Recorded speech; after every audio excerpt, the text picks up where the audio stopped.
WAST Nightingales.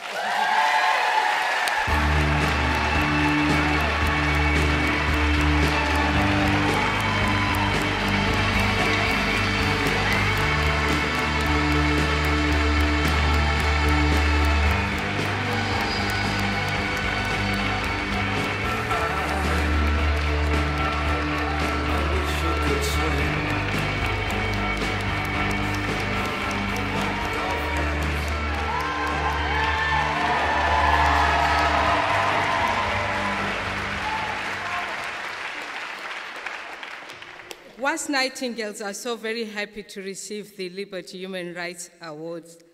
This makes us feel that our voices are being heard and that our struggle is being recognized. As women asylum seekers, we are fighting for our basic human rights to safety and freedom and for justice. This is a long, traumatic, painful, and often lonely journey, but we have to stay strong.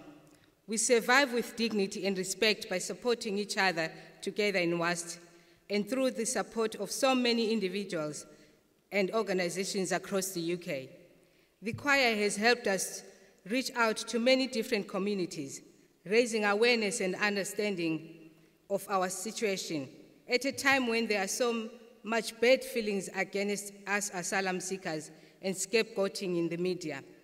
It also brings us all together and helps us cope with the stress and isolation we face. It makes us stronger and more confident, and we feel happy when we sing. We are all very honored and encouraged by the public recognition that Liberty has so importantly given us as the winners of this award. Thank you so much on behalf of the WAST Nightingales and on behalf of all WAST members. Thank you very much.